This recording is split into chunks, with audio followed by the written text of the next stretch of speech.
This is one of the top boarding schools in the country. Here, wealthy families send their kids for a prestigious education. However, it's completely different from regular schools. Here, instead of students taking an entrance exam, it's the parents who have to pass the test. Every 3 years, 13 lucky students are admitted to its unique educational program that no other school offers. These students must spend 3 years living, studying, eating, and sleeping at home school, while the other parents are taking their tests. Maki and Tibet head to their scholarship interviews. The school awards full scholarships to just 2 deserving students each term. Master Amin, the principal, conducts these interviews. He asks both Maki and Tibet why they want to join homeschool. Tibet shares that he wants to honor his ill single mother's wish and make her proud. Maki explains that as an orphan, this is her one chance to attend a prestigious boarding school, and she believes the opportunities this school's degree will provide are invaluable. The parents of the other kids also have their interviews, explaining that they want their children to become more disciplined and well-mannered. They believe that homeschool's unique curriculum can help with that. After all the interviews are complete,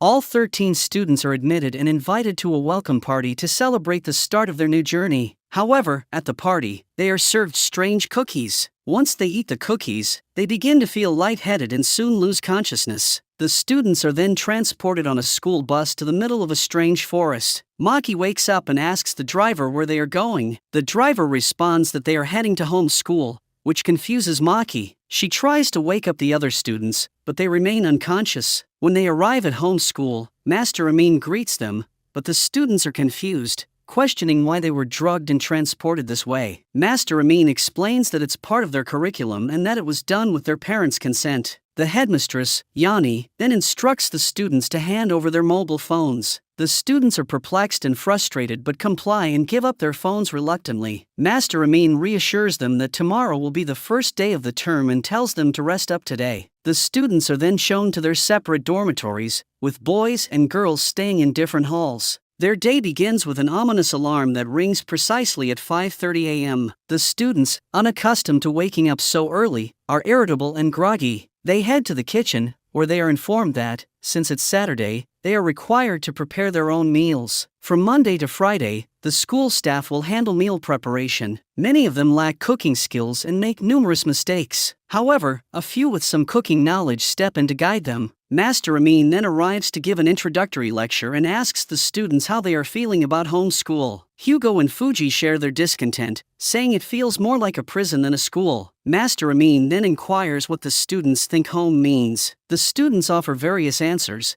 Tibet says home is a place where family is. Mek describes it as a place to rest, and Fuji makes a sarcastic remark, suggesting it's a place where people hook up with mistresses. Master Amin dismisses these answers as incorrect and assigns them a task to discover the true meaning of home. He also outlines the rules of homeschool, emphasizing that all students must follow them, particularly rule number 5. No student is allowed to go into the dark forest surrounding the school, as it is a dangerous zone. The mischievous students, suspecting the forest might be a way out, decide to sneak into it. Hugo forms a group with some of the other students, and they venture into the forest. Meanwhile, Master Amin monitors their movements through security cameras. Inside the school, Maki, Nai, Tibet, and a few others remain and explore the school grounds. They introduce themselves and share their reasons for joining homeschool. Their conversation is interrupted when the alarm bell suddenly rings, summoning everyone to the dining room. Headmistress Yani addresses them and orders them to bring back their missing classmates from the forest. The students protest, arguing that it's not their fault the others left and that it should be the school staff's responsibility to bring them back. Master Yani informs them that according to rule number 6, everyone at home school must protect each other. If one student breaks the rules, everyone will face consequences. Maki, Nai, Tibet, Penyuing, Fleng, and Baya head into the forest to find the missing students. Along the way, Penyuing secretly marks the path with triangle signs made from pieces of wood to ensure they don't get lost. Meanwhile, the students who had escaped become disoriented and trapped in the forest. Mek suggests they should return to home school as it's getting dark, but Hugo mocks him,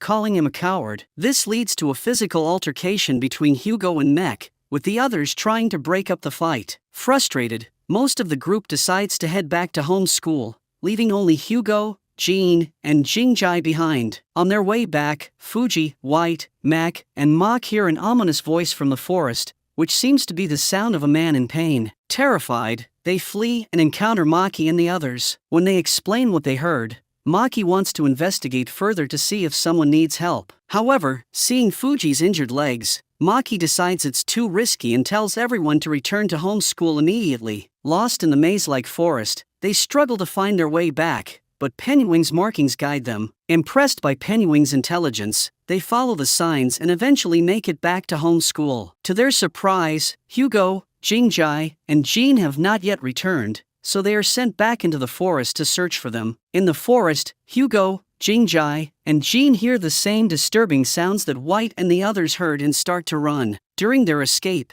Jingjai falls, and Hugo and Jean leave her behind in their panic. Jingjai calls for help, and Maki and the others eventually find her. After running for some distance, Hugo realizes Jingjai is missing and returns to find her. Master Foban intervenes, telling Hugo that everyone else has finally returned to home school and that he should come back as well. All the students finally gather in the dining area. Maki approaches Master Amin and asks if the day's events were part of his plan. Master Amin confirms that they were. He explains that he anticipated some students would attempt to enter the forest and that others would need to go find them. He says this was the only way to teach them a crucial lesson, that home is a place of friendship where everyone must rely on each other and not leave anyone behind. This, he says, is the first lesson of homeschool. After the lecture, Maki goes to look at the alumni photos on the walls and notices a picture of her older brother, Run. She hasn't seen him for 6 years since he mysteriously disappeared. Memories flash back of when Run had told her not to join homeschool under any circumstances before leaving her with a nun who was to take care of her. Master Amin notices Maki staring at Run's picture and asks her why she's so focused on it. Maki replies that she's curious and wants to know more about him,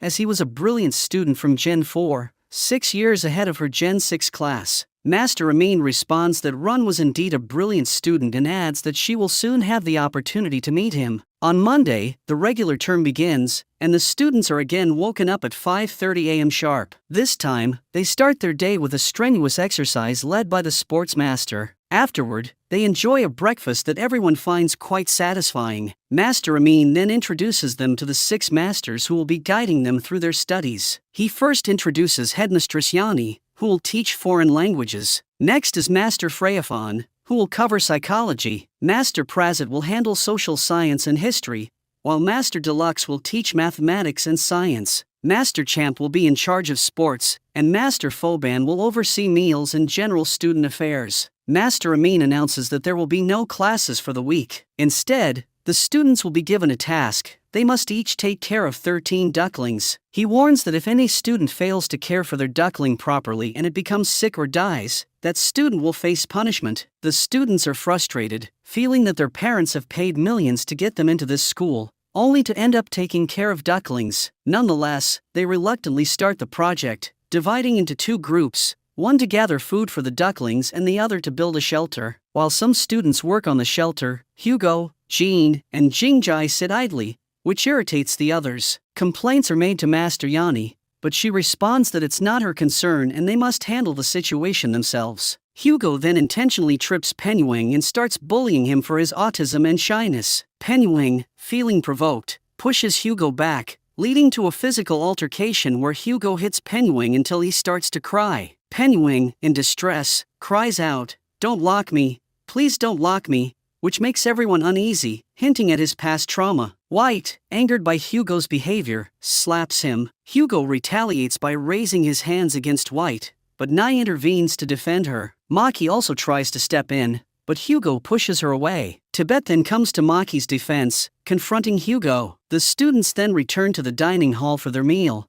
but this time the food is tasteless, adding to their dissatisfaction. The students then finish building the shelter and release their ducklings inside. They each give their ducklings cute names and enjoy their time with them. Later, Hugo complains to Master Amin, saying he didn't come to homeschool to take care of ducklings. Master Amin responds that students who take good care of their ducklings will be rewarded with better food and a private bedroom. This reward raises everyone's interest, and they willingly commit to their duties. However, Jean and Hugo pressure Pennywing into taking care of their ducklings. Pennywing initially refuses, but they threaten that their ducklings will die without his help. so he reluctantly agrees. Jingjai pretends to be ill and convinces Baiyu and Flang to look after her duckling. That night, a severe storm hits, and Penyuing goes to the shelter to retrieve the ducklings belonging to Hugo, Jean, and himself, bringing them safely back to home school. The next morning, everyone is shocked to find that their ducklings have escaped from their shelters during the storm. However, Penyuing's, Hugo's, and Jean's ducklings are safe, thanks to Penyuing's efforts. Master Yanni punishes the students whose ducklings ran away by not providing them with food for the day. Despite this, Penyuing and the others decide to share their meals with everyone, and Hugo, ever the playboy, generously shares his meal with all the girls. The students venture into the forest to search for their missing ducklings but only find a few. They turn to Penyuing for help. Knowing he has expertise with ducklings, Penyuing advises them to put food in a box and leave it at the shelter. That night, they are amazed to find that all the missing ducklings have returned to the box. Penyuing explains that ducklings have a natural tendency to return to places where they find food. The students thank Penyuing for his valuable help. Later, Maki, Tibet, and Nai come across a restricted area in the forest. When they attempt to enter, Master Prezit stops them, warning that the area is dangerous due to the presence of wild beasts. Meanwhile, Hugo and Jingjai become intimate with each other. During their time together,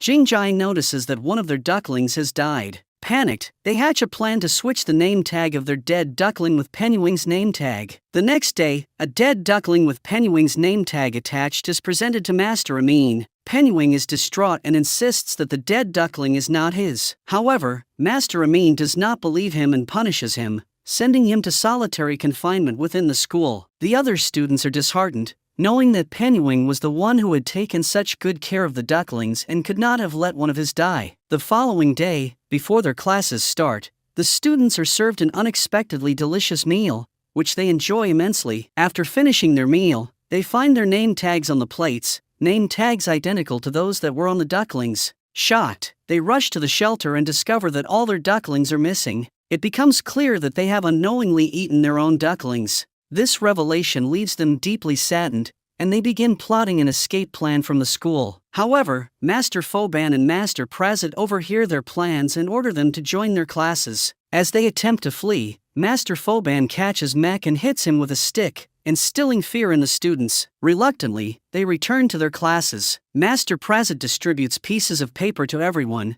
instructing them to confess any mistakes they have made so far. Nai, frustrated, tells Master Prezit that if his father, who is a politician, know about the school's practices, he would shut it down. Master Prezit responds angrily, asserting that there is no chance Nai's father will find out, and that Nai must stay at home school for the full 3 years. The next morning, Maki wakes up early from a nightmare in which she recalls her adoptive father dying on the floor. She notices that the alarm bell has not rung, which is unusual. She tries to wake the others, but none of them wake up. It turns out that Master Champ is waiting for the students in the sports ground. Only a few students arrive on time, and Master Champ makes them run a double mile as punishment for those who missed the class. He warns that if any student misses a class, everyone will suffer, so those who arrived early must run, while the latecomers stand. At the dining hall, they are served disgusting food. The students are horrified and ask why they are being given such awful food. Master Yanni tells them it's their punishment and that they must figure out the reason for themselves. Later, Maki and White ask Master Yanni if they can meet Penyuing. She agrees, saying they can see him after the day's classes. During mathematics class, Master Deluxe hands out question papers for a test. The students complain that they haven't been taught the material yet,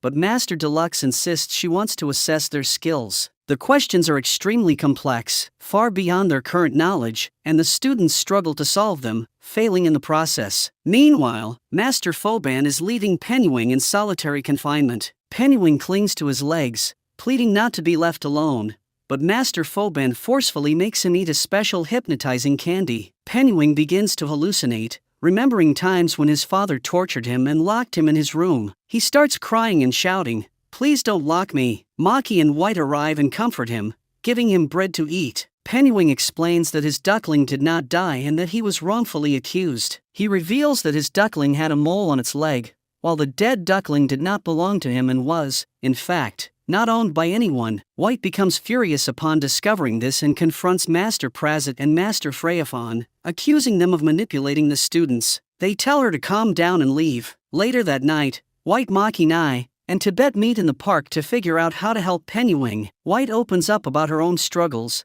After her parents died in a car crash, her aunt blamed her for it, which hurt her deeply and made her think about ending her life. Driven by her own pain, White is determined to make sure Penuing doesn't suffer for something he didn't do. The next day at lunchtime, Master Foban tells Jingjai that Master Amin has ordered her to deliver food to Penuing. Reluctantly, Jingjai delivers the food without saying a word. As she is about to leave, Maki stops her and accuses Jingjai of being involved in the false accusation against Penuing. Hugo intervenes, pushing Maki away. Maki insists that they should confess to stop the cycle of punishment, but both Hugo and Jingjai refuse. Later, the students are punished with 100 push-ups, leaving them exhausted. Maki stands up and tells everyone that the punishment is due to Jingjai and Hugo's wrongful accusation of Penuing. The students start shouting at Jingjai and Hugo, who remain silent. Fuji, enraged, confronts Hugo and demands that he tell the truth to end the punishment. That night, Hugo and Jingjai confess to Master Amin that they swapped the name tags of their dead duckling and accused Penuing.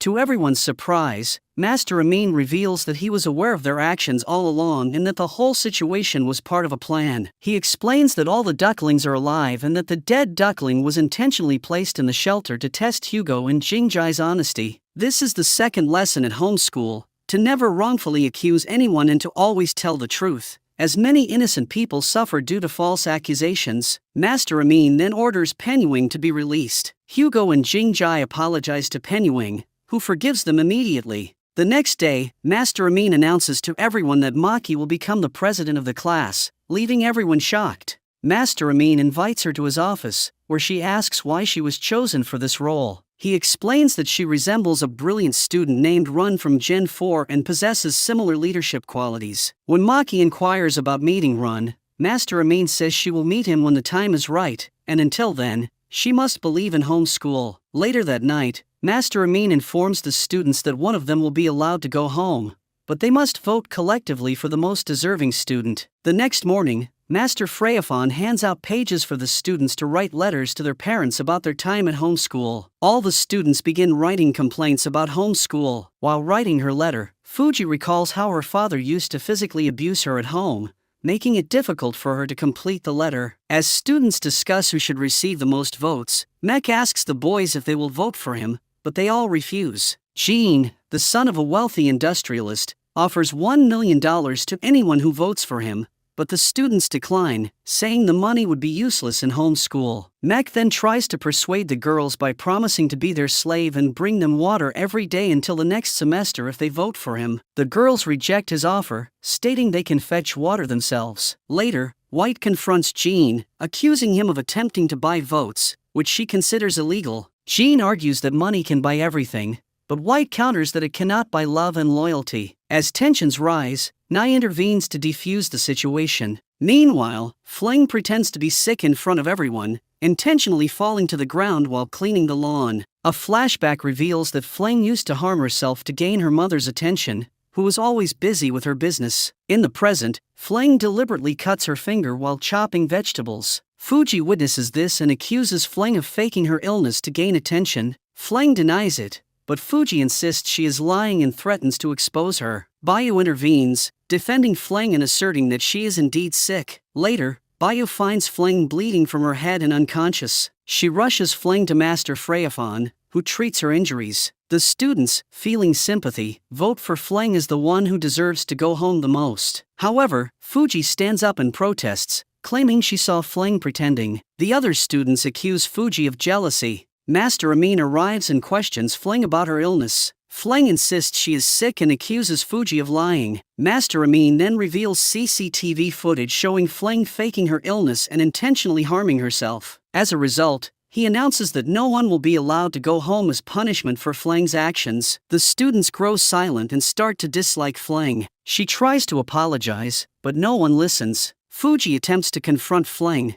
but White intervenes. Fling then tries to reach out to Bayu, her supposed best friend, but Bayu refuses to talk to her. White and Maki try to calm the situation, arguing that while Fling made a mistake, she is genuinely sorry and deserves some compassion. They notice Fling is missing and start searching the school. They ask Tibet Nai and Penuing to help. Eventually, they find Fling on the rooftop, about to jump. Tibet grabs her and takes her down. Everyone forgives Fling except Bayu, who remains distant, leaving Fling feeling depressed. Maki and Tibet reassure Fling that Bayu will eventually forgive her and that she shouldn't worry too much. Meanwhile, Master Yani and Master Amin discuss the upcoming examinations. Master Yani is surprised at the timing, but Master Amin insists that Gen 6 students are ready. The next day, Master Yani announces to the students that exams are coming up. The students are puzzled and frustrated, questioning how they can be tested when they haven't been taught anything. Master Yani tells them to be patient and that Master Amin will explain everything. Master Amin then reveals that the exams will be based on general knowledge and that passing will grant them the privilege to use mobile phones. The students' eyes light up seeing the reward. Master Amin adds that they can choose any subject and use any means necessary to pass, with no restrictions. In a few days, the exams start, and each student picks a subject they find somewhat interesting. White, Penyuing, Hugo, and Jingjai choose math under Master Deluxe's supervision. Fuji, Nai, and Mok opt for history with Master Prasad. Jean and Mek select sports under Master Champ,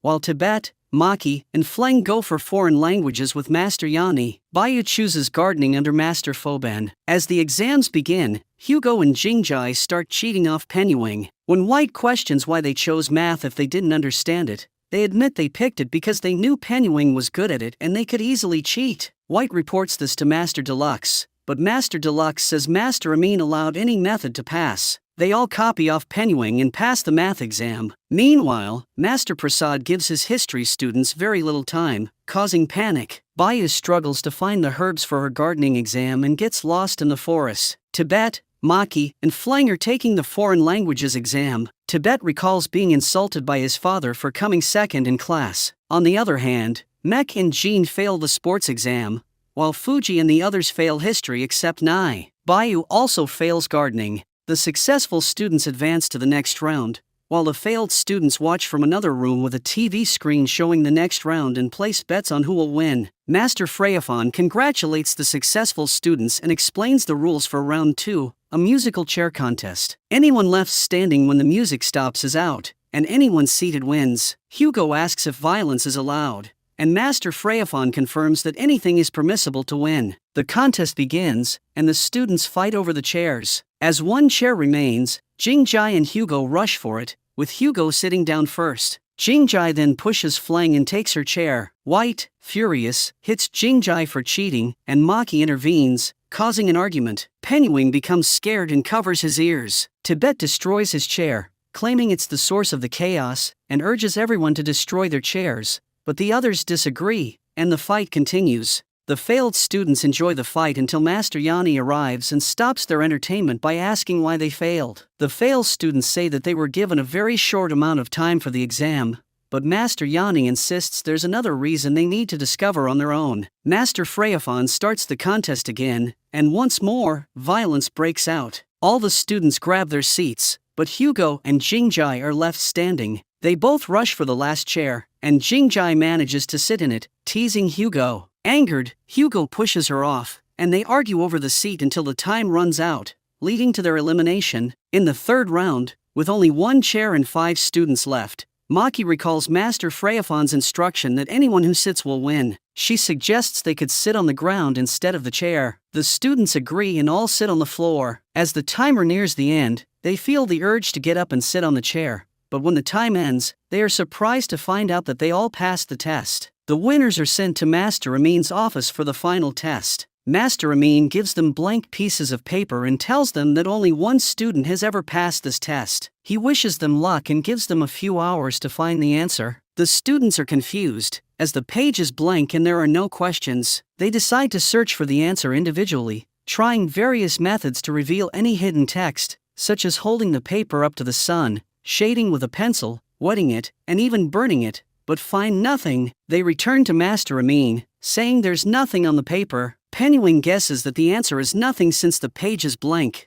but Master Amin says this is incorrect and Penyuing fails. He gives a few more hours to the remaining students. They assemble and decide to find the answer together. Nai asks White why she wants the cell phone. White explains that she wants to talk to the police to end the homeschool. White then questions Nai, who reveals he wants the cell phone to understand why his dad sent him to homeschool. Maki asks Tibet the same question. Tibet shares that he misses his mom, a songwriter who became ill after his father's death and lost her ability to write. He just wants to use the cell phone to check if his mom is okay. Maki explains that she doesn't need the cell phone because she has no family. She's just curious about Master Amin's plans. They brainstorm different ideas and Tibet concludes that the answer might be Master Amin himself. They go to Master Amin's office and present their answer. They explain that Master Amin has always taught lessons through each event, and this time the answer must also be a lesson. Master Amin asks them if they are certain, as there will be no second chance. They all affirm their confidence. Master Amin smiles and confirms they are correct. He explains that the answer lies in their friendship. When they were separated, they struggled to find the answer,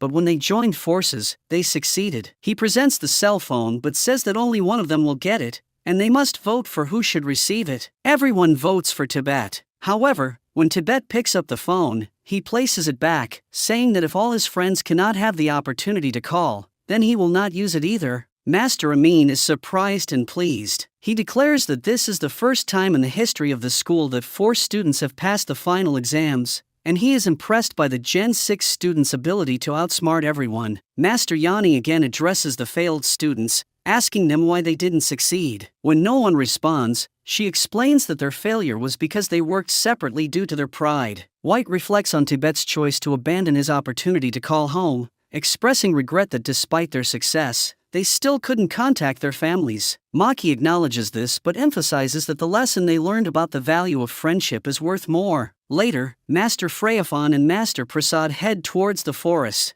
Maki, who has been following them, is stopped by Tibet. She reveals that she joined the homeschool only to find her brother, Run, believing that the school's administration has kept him captive. Tibet reassures Maki that it is too dark to search tonight and promises to help her find him another day. Meanwhile, Master Amin visits the basement where Run is being held captive. He informs Run that the school's history has been made today with 4 students passing the final exams, including Maki. Run's eyes light up at the mention of his sister, and he expresses a desire to meet her. Master Amin tells him it's not the right time and covers Run's head with a black cloth before taking him to the hypnosis room. The next day, regular classes resume, and students start to reconnect. Tibet and Maki discuss their plans to find Run, while Nai and White gossip about them, teasingly suggesting a romantic connection between the two. Hugo and Jingjai attempt to become intimate, but Master Yani catches them and orders them to leave. She then announces that romantic relationships are prohibited in the school. The students protest,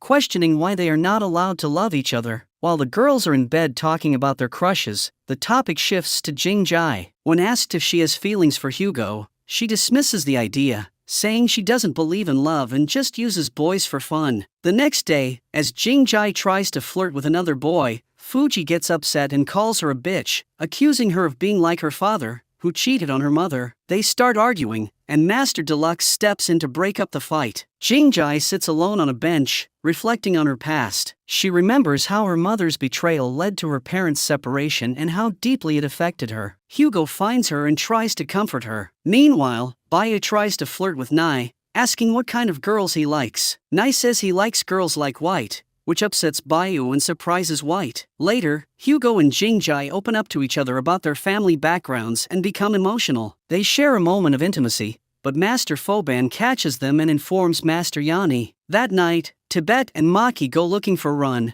They hear someone following them and find out it's Penuing and Fleng, who warn them that the masters are coming. Master Yani then catches Jingjai and Hugo in the act and says they will be punished for their affair. She orders Master Foban to take them to solitary confinement, but they manage to escape his grasp, knock him out, and steal his car keys. They drive off, hoping to find help, but when they encounter a police officer in the forest, they discover he's working with the school. The officer returns them to the school, where Master Foban locks them up again. Master Amin visits the locked room where Jingjai and Hugo are held. They beg him to release them. However, Master Amin tells them they won't be freed until they undergo hypnotic treatment. The next day, Master Amin introduces a new game called Lizard. Master Freyafan explains the rules. One student will be the lizard, while the others will receive different animal names via a secret phone call. The lizard must remain anonymous and can give out punishments. If the other students identify the lizard, they win, otherwise, the lizard wins. The game begins, and the lizard punishes White and Mech with extra assignments. At dinner, Fuji is punished for not having lunch. Mech accuses Mach of being the lizard,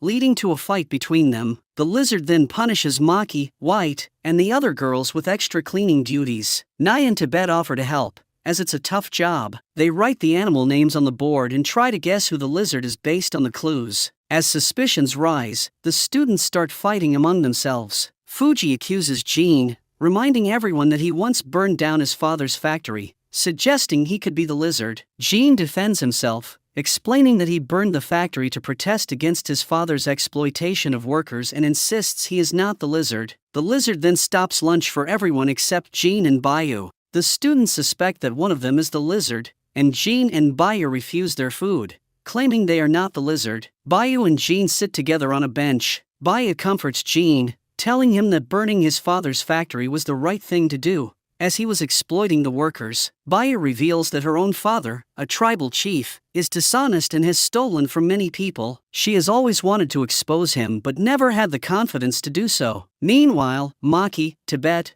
White, and Nai discuss the game and conclude that none of the students are the lizard. They suspect that Master Freyaphon is the lizard. The next day, they confront Master Freyaphon, declaring that they have identified her as the lizard. Master Freyaphon confirms their guess and congratulates them on winning the game. Later, Hugo and Jingjai are released from their punishment, but their behavior seems odd and robotic, which worries the other students. When the students inquire about the letters they wrote to their families, Master Freyaphon says their families haven't replied, leaving everyone shocked and suspicious that their letters might not have been sent at all. Master Amin then invites Master Champ to start a new game, and preparations begin. Meanwhile, Hugo and Jean continue to act strangely, repeating odd phrases as if they have been hypnotized. This behavior raises concerns among the students, who suspect that the school administration might have drugged them. In the treatment room, Master Amin attempts to hypnotize Run by showing him footage of his sister Maki, which deeply affects Run and makes him emotional. The next day, Master Champ introduces his game of tug of war. The rules are simple: whoever can pull the rope towards themselves wins, and any form of violence is allowed. The winners will be rewarded with a meal for the day, while the losers will go without. First up are the twins, Mech and Mach. Their intense match quickly escalates into a brutal fight, leaving them bleeding. The other students rush in to help. Tibet and Nai confront Master Champ, demanding he end the violent game, but Master Champ refuses, leading to a physical altercation between Nai and him. As a result, Master Champ punishes the students who tried to stop the violence by locking them in solitary confinement. While Mech and Mach reflect on their past, recalling how their father was violent towards their mother, Penguin tells them that violence isn't the answer and that they should live with harmony. The twins regret their actions and apologize to each other. Later, Master Yani comes to release the students from solitary but takes them to the Tree of Remorse in the forest. She orders them to acknowledge their mistakes or remain on their knees under the tree forever. The students refuse to apologize, believing they did the right thing. Meanwhile, the tug of war continues. Master Champ forms two teams, and the students draw chits to determine their opponents. Unfortunately, Jingjai and Hugo end up facing each other. The students argue that it's unfair for a boy and girl to fight, but Master Champ insists that men and women are equal in war. When the match begins, Hugo immediately drops the rope, saying he can't fight such a beautiful and delicate girl. Jingjai is touched by his gesture and thanks him. Next, Fuji and Jean face off. Jean declares he won't be as lenient as Hugo, but Fuji remains unscared and defeats him using violence by striking him in the nuts. The final match is between Fleng and Bayu, who refuse to fight each other. They both let go of the ropes simultaneously, leading to an emotional reunion and a heartfelt embrace. Similarly, Penyuing and Mech also release the rope at the same time without using violence. This infuriates Master Champ, who announces that no one will get dinner that night. Despite this, the students celebrate their decision to prioritize friendship over food, hugging and cheering together. Meanwhile, Maki, Tibet, White, and Nai continue their punishment under the Tree of Remorse. Suddenly, they hear a noise coming from the forest and rush toward it. They find Master Deluxe tied to a tree and repeating certain words, seemingly under hypnosis. The students quickly free her, but Master Prasad and Master Foban arrive and order them to leave immediately. The next day, the students question Master Deluxe about the previous night, but she can't recall what happened. Master Prasad arrives and explains that she had overdosed on her sleep medication, causing her to lose control. He then tells the students to focus on their studies rather than thinking about such matters and leaves with Master Deluxe. Pennywing then invites Maki and the others to a secret meeting with the other students, who are planning to escape the school. Maki proposes a plan. They need to steal the bus keys from Master Amin's office, and to distract the masters, they should start a fire on the lawn. The group agrees to the plan. Later that night, the students follow through with their plan. They successfully retrieve the keys from Master Amin's office and head toward the bus. However, Master Amin catches them in the act. When he asks why they want to leave, they explain that home school feels like a prison,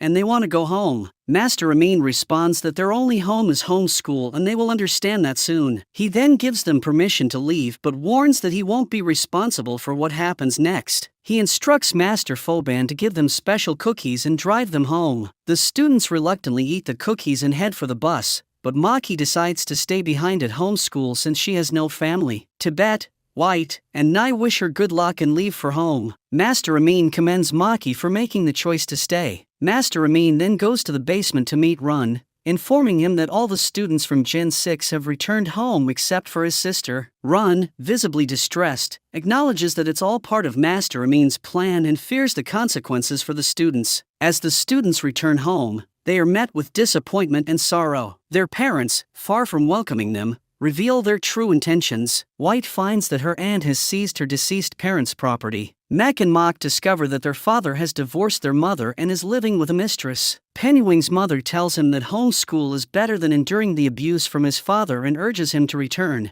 Fuji's father, as usual, greets her with a slap. Nai and Jean's fathers tell them to leave, and Bayu is also rejected by her father. The students' hearts break as they realize they were sent to homeschool only to be abandoned. Meanwhile, Tibet returns home to find that his ill mother passed away a few months ago. Master Amin is there to console him. Through his tears and with a broken voice, Tibet asks why he wasn't informed about his mother's death. Master Amin explains that it was his mother's last wish for Tibet not to know, so he could focus on his studies. He assures Tibet that he will take care of him from now on, as Tibet's father, Master Phut, was a close friend of his. Tibet is shocked to learn that his father worked as a master at home school as his father never told him. He asks how his father died. Master Amin reveals that there were rumors of Master Phut committing the unthinkable at the school, though he is not certain. Tibet, unwilling to believe that his father would commit this act, decides he wants to investigate further. Master Amin offers him the opportunity to return to home school to conduct his investigation.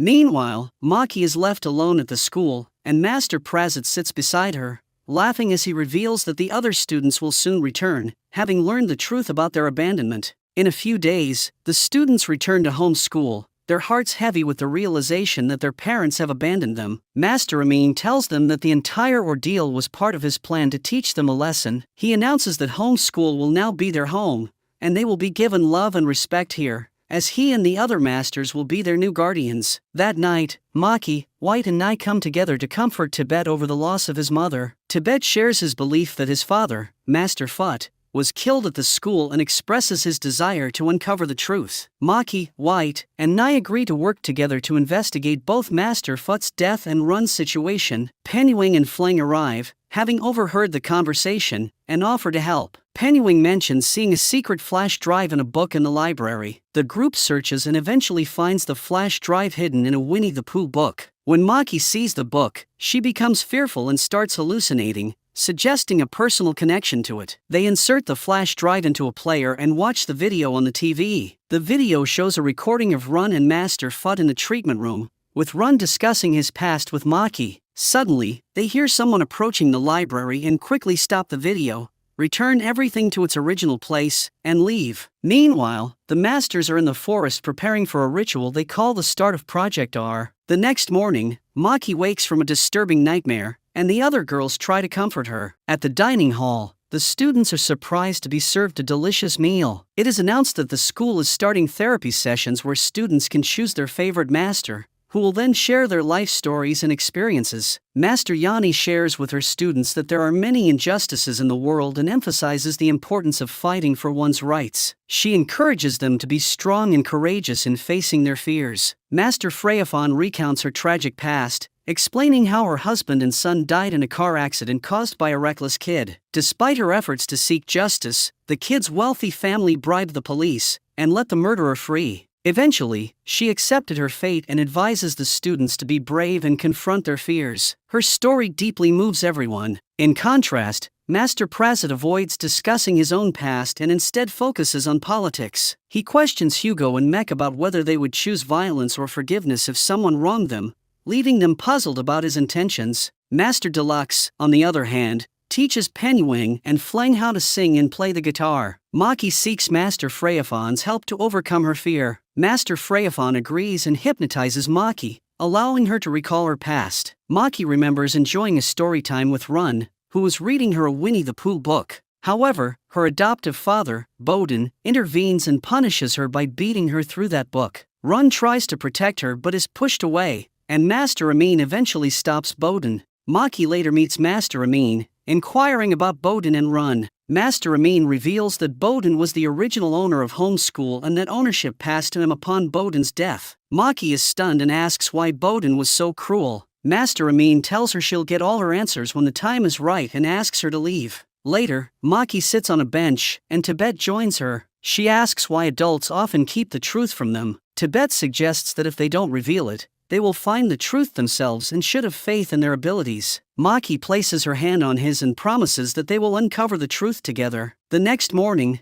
Tibet and Nai are out for their morning run, discussing their relationships. Tibet mentions that he and Maki only held hands the previous night, considering it not a big deal. Nai shares that he's trying to approach White but is unsure how to go about it. Penyuing joins them and is asked who he thinks is the most beautiful girl in school. He humorously replies that it's whoever likes croissants, as he himself is a big fan of them. They all share a laugh before continuing their exercise. Meanwhile, the girls are discussing their crushes. Jingjai admits that she's in love with Hugo and wants a genuine relationship with him. Baya reveals that she had a crush on Nai but notices that he seems interested in White, causing White to blush. The conversation is interrupted when Master Yani arrives and distributes a file containing information about the school's therapy program, instructing them to proceed to their assigned locations. Later, Master Freyafon presents special cupcakes to Maki, White, Tibet, and Nai, telling them that eating the cupcakes will help erase their bad memories. They reluctantly agree and eat the cupcakes. Master Prasit then instructs Hugo and Mek to throw away their most cherished possessions. Mek gives up a family photo, and Hugo parts with a precious bracelet. Master Prasit pours petrol over the items and sets them on fire, advising them to let go of the past and focus on planning for the future. In Master Yani's session, the girls voice their frustrations about living in a male-dominated society that pushes them behind. Master Yani encourages them to stay strong and not let anyone hold them back. Master Deluxe teaches Penyuing and Fleng about the power of music and its ability to unite people. Meanwhile, Master Foban brings food to Run in the basement. As Run eats, he spins a spoon in the soup,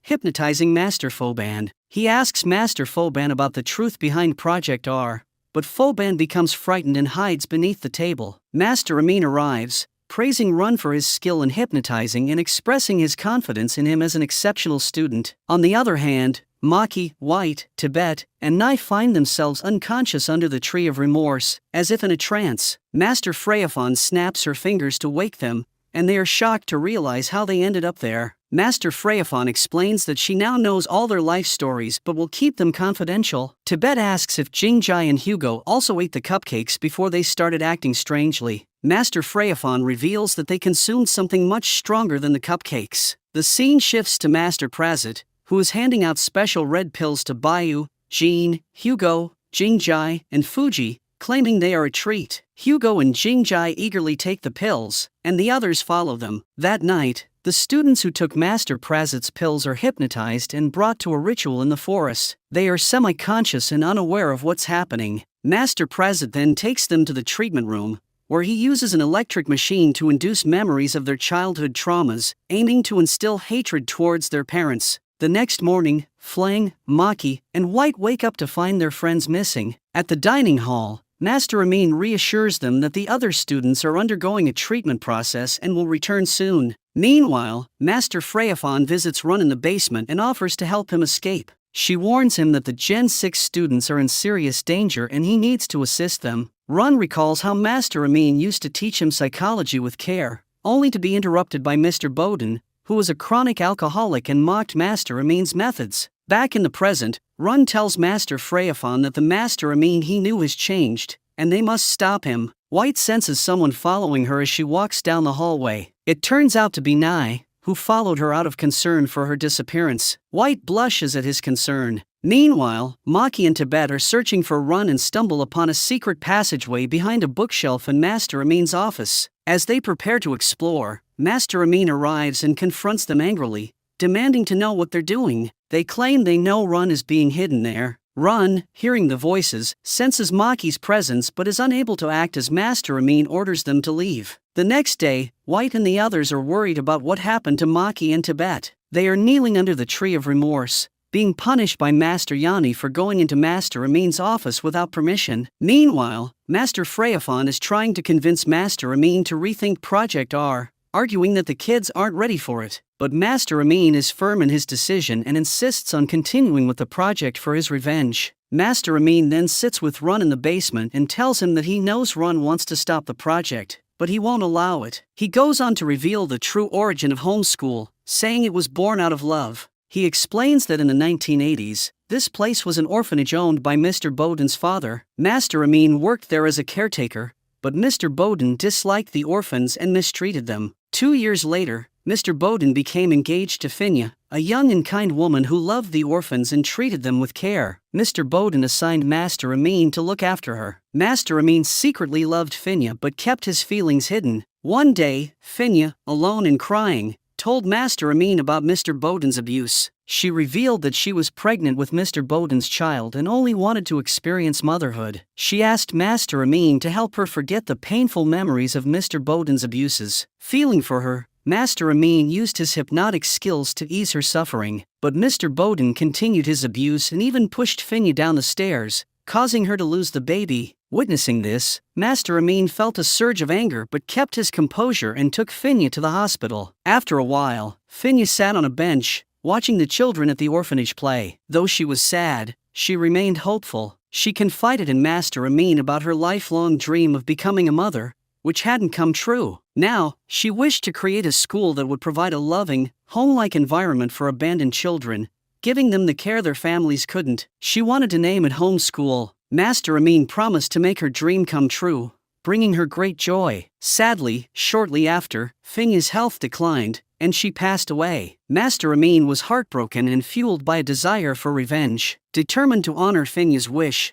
Master Amin approached Mr. Bowden with a plan to transform the orphanage into home school, where he would teach advanced psychology to the children. Mr. Bowden initially resisted, arguing there was no profit in it. Master Amin, aware of Mr. Bowden's greed, suggested creating a separate school for wealthy families who want to abandon their kids, promising potential millions in profit. Mr. Bowden agreed immediately. Over time, Mr. Bowden's greed grew, and he demanded not just 13 but over 100 children to maximize profit. Master Amin warned that too many children would mean inadequate care, leading to a heated argument. The stress of this conflict took a toll on Master Amin's health, and he developed a terminal illness. Facing his impending death, Master Amin requested Master Prasad and Master Phut to hypnotize him to remove the illness from his mind. Master Phut and Master Yanni recommended he seek medical treatment, but Master Amin insisted he could not leave his students and wanted to fulfill his promise to Finya. Master Prasad then attempted to hypnotize Master Amin to make him forget his illness. Years later,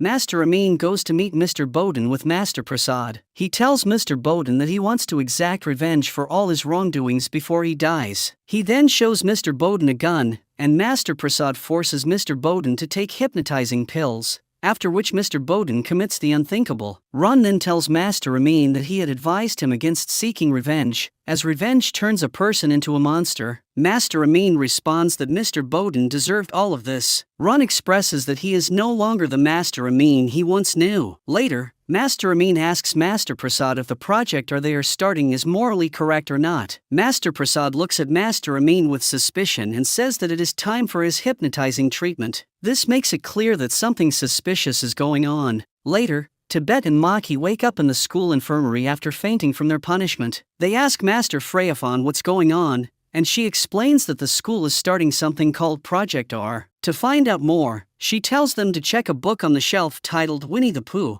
which contains a recorded video. Tibet is shocked and asks if this was part of a plan, and Master Freyafon confirms that Master Amin has carefully planned everything at homeschool. They watch the video, which is 6 years old, showing Run and Master Fudd in a treatment room. Master Fudd is giving Run a special hypnotic pill. When Run asks why he's receiving the pill and about Project R, Master Fudd explains that the project is meant to help people with painful memories but warns that it could be dangerous if misused. The video cuts off abruptly. Maki and the others try to figure out what the R in Project R stands for. Nice suggests it might mean recovery. Pennywing recalls a funny song that starts with R. But Tibet concludes that R stands for revenge and believes Master Amin is seeking revenge. They all start to agree when Master Prasad walks in and starts clapping, congratulating them for solving the puzzle. They stand up, determined not to let his plans succeed, and say they will fight back. Master Prasad laughs and tells them they should get some rest. Master Prasad meets with Run, who proposes a bet. If Run wins their coin game, he gets to ask one question. If Master Prasad wins, Run will have to do whatever he wants. Master Prasad agrees, but after flipping the coin, he loses. When Run asks about his plans for Project R, he breaks his promise, saying that revealing his intentions would spoil the fun. The next day, Master Amin's condition worsens, and he collapses. Master Freyafon and Master Foban find him and help him out. Meanwhile, Master Prasad keeps a close watch on the students via CCTV. Later, Master Freyafon informs Run that Master Prasad plans to take him to the treatment room that night and that she's come up with a plan to stop him. She gives Run a pen, which he can use to hypnotize Prasad if needed. That night, Run is blindfolded and escorted to the treatment room by Master Foban and Master Champ. Using the pen from Master Freyafon, Run hypnotizes the masters and manages to escape. Meanwhile, Master Freyafon is on her way to help Run when Maki and White stop her, saying that Mech and Mach have accidentally ingested a lot of hypnotic pills and are unconscious in the kitchen. Freyafon has to delay her plans and rushes to help Mech and Mach, accidentally dropping her knife in the process. Maki picks it up. Elsewhere, Run hurries to Master Amin's office and is shocked to find Master Amin hypnotized and Master Prasad standing beside him. It becomes clear that Master Prasad is the true mastermind behind everything Master Amin has done. Master Prasad reveals that he was responsible for Mr. Bowden's death and for keeping Run locked in the basement for 6 years. He admits that all the cruel actions in the school were his design, driven by his belief that revenge is the best solution. Run, enraged, points his pen at Master Prasad's neck. He starts laughing and dares him to kill him. However, Run recalls what Master Amin once told him about how revenge turns you into the very monster you seek to defeat. Run refrains from killing Master Prasad but does punch him in the face. Meanwhile, Master Yani, Master Dux, and Master Freyafon devise a plan to stop Master Prasad and put an end to his horrific project. Maki returns the knife that Master Freyafon dropped earlier and asks if everything is okay. Freyafon reassures him that she can handle the situation. Master Freyafon heads to the woods, where Master Champ and Master Foban inform her that Run has escaped from the treatment room. Outside, Maki and the others spot Run, and Mai rushes to hug him. After 6 long years, the siblings are finally reunited in a heartwarming moment. Run checks on Mai and explains to everyone the truth about Master Prasad, revealing that he is behind all the illegal activities and plans to use the students for revenge against their families. The revelation shocks everyone. Suddenly, Master Prasad appears with a gun, threatening everyone. He flips a coin to decide whether he will give them a chance to escape or kill them on the spot. The coin lands in favor of giving them 10 seconds to run. As everyone tries to escape, Master Champ and Master Foban block their way. Knight tries to confront Master Champ but is overpowered. Just then, Master Freyafon arrives, placing her knife at Master Foban's neck and demanding that the students be allowed to go. Master Prasad responds by opening fire and threatening everyone. He then captures Master Freyafon, holds a gun to her head, and lets the students escape. Master Freyafon is taken captive, and the students are left to find their way out. The next day, Master Prasad devises a cruel game. He enters the boys' room and announces that he needs a volunteer. Run steps forward to protect his juniors, but Master Prasad dismisses him, saying it won't be fun. Instead, he selects Pennywing. Pennywing breaks down in tears, and while the other boys try to intervene, Master Prasad threatens them with a gun. He then orders Master Foban to bring a random girl, and Fleng volunteers to protect White and Maki. Master Prasad reveals 2 vials. One contains poison, and the other an antidote. He flips a coin to decide who will receive the poison. Penyuing, determined to protect Fleng, volunteers to take the poison himself. Later, Master Prasad gathers the students and informs them that both Penyuing and Master Freyafon have been poisoned. He places 4 vials on the table, claiming that only 2 are antidotes and the rest are saline solutions. Run grabs 2 vials and rushes to save Master Freyafon, while Maki and the others take the remaining vials to Penyuing. Penyuing and Fleng are tied together, with Penyuing's condition rapidly deteriorating. Fleng tries to comfort him by reminding him of his favorite croissants, but he loses consciousness. Maki and the others arrive and inject Penyuing with one of the vials, not knowing whether it's saline or the antidote. Miraculously, it's the antidote, and Penyuing begins to recover. Meanwhile, Run reaches Master Freyafon and injects her, but it turns out to be saline instead of the antidote. As she is about to die, Master Freyafon urges Run to protect all the homeschool kids. Run is devastated, and it's extremely heart-wrenching. Master Prasad arrives, laughing, and accuses Run of killing Master Freyafon. He hands Run a pistol, urging him to shoot. Run struggles with the gun, realizing that killing Prasad would result in losing all the students, which is exactly what Prasad wants, to make one of them a murderer. Meanwhile, the students reveal to Master Foban that Master Prasad is behind Project R, not Master Amin. This revelation makes him regret his previous actions. Master Prasad arrives at the school, tearfully mocking Run for failing to save Master Freyafon, which ignites the students' anger and sadness. Nai hits Master Prasad, but Run stops him, saying that violence will just help Prasad win. He tells everyone to go back to their rooms. Master Prasad then questions Master Champ and Master Foban about their loyalty and their feelings regarding Master Freyafon's death. Master Champ agrees with Prasad, saying Freyafon deserved it, but Master Foban hesitates, revealing his true feelings. Meanwhile, Run and Maki tearfully remember their childhood,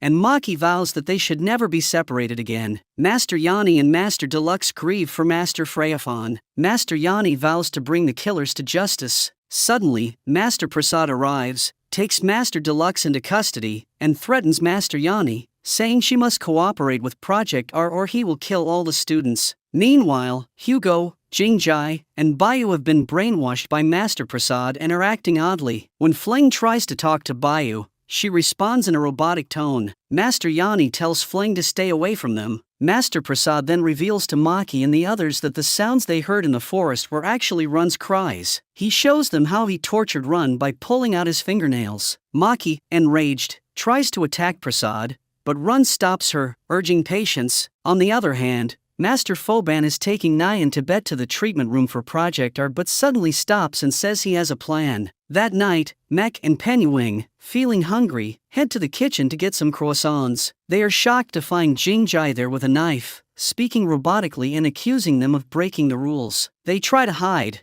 but Jingjai follows them. When she catches Penyuing and is about to stab him, Mek intervenes, but Jingjai grabs him by the throat. Master Yanni arrives just in time to save Mek. The next day, Master Yanni tells the students that Master Prasad plans to brainwash them into killing their parents and has threatened to kill them if she doesn't cooperate. She emphasizes the importance of staying united to find a way to stop him. Master Prasad has taken the parents of the students hostage, tying them to chairs. The parents are confused about how they got there. Prasad threatens them, saying their children are planning to kill them. The parents don't believe him, insisting their kids love them and wouldn't hurt them. But Prasad shows them videos where they're complaining about their children, claiming he's played these videos to their kids over and over to fuel their hatred. Meanwhile, the students are in the ground, and Master Champ tells them to pick any weapon they want to use to kill their parents. Each student selects their favorite weapon. Master Prasad announces he'll release the parents one by one based on their wealth, leading the parents to argue about who is the richest. The students realize that Master Prasad has only captured the wealthiest parents and figure out that he's seeking revenge against the rich. Master Yanni arrives and tells the students that Project R has begun. He asks Run to come with him, but the students insist on helping to stop the massacre. At first, Master Yanni is reluctant, but after Run's insistence, he agrees, warning them to be careful and to hide if things get too dangerous. The group then rushes to stop the brainwashed kids, while Master Yanni and Run go to rescue Master Amin. Meanwhile, the brainwashed students spot their parents and start pursuing them. The parents run desperately, trying to apologize for abandoning them, but the kids, consumed by hatred, refuse to listen. Bayu and Jean, armed with axes, chase their father. Jingjai, wielding a samurai sword, runs after her mother. Hugo, with a gun, goes after his father. The other students try to intervene, but they do not stop. On the other side, Nai also picks up a sword and chases after his politician father. However, Nai is not a victim of Master Prasad's brainwashing because Master Foban had rescued him before he could enter the treatment room. Nai is only pretending to pursue his father. Nai's father threatens to shut down the school, but Nai tells him that although he never showed him love, homeschool did. He says that homeschool has given him love and friends, and he doesn't want it destroyed by his father's political power. Nai insists they all need to work together to stop Master Prasad and restore homeschool's reputation. Nai's father, deeply ashamed, apologizes for his actions. Master Foban then gives Nai's father a hypnotic cupcake to erase the memory of the day's events. On the other side, Run and Master Yani try to awaken Master Amin from Master Prasad's spell. Run tells Master Amin from his heart that he was an orphan all his life, but Master Amin accepted him like his own child. Run says that Master Amin is his real father, and he wants him to return and help them defeat the evil Master Prasad. Initially, Master Amin shows no effect and remains in his trance-like state. However, as Master Yani and Run begin to leave in disappointment, Master Amin suddenly wakes up, tears streaming from his eyes. He grabs Run's hand and says that he will never leave him alone. On the other side, Tibet manages to seize Master Prasad's gun. Master Prasad then lures Tibet to shoot him. He tells Tibet the true story about his father, explaining that his father, Master Phut, loved him very much. One day, Master Phut told him that he no longer wants to work on Project R and would rather go home and spend time with his children. This seemed to ruin Master Prasad's plan. He argued that if they didn't work on Project R, the abandoned children would never be able to take revenge on their parents. Master Phut tried to explain that there is no point in seeking revenge and told Master Prasad that although he knew his father had committed many injustices, it didn't mean he should resort to killing. In response, Master Prasad strangled Master Phut with a rope, killing him. Upon hearing this, Tibet becomes extremely angry and points the gun at Master Prasad. He struggles to control his rage. Master Prasad then reminds Tibet of his sick mother, saying that the grief over Master Phut's death made her ill. He laughs and says that he killed both of Tibet's parents with one arrow. This makes Tibet extremely furious,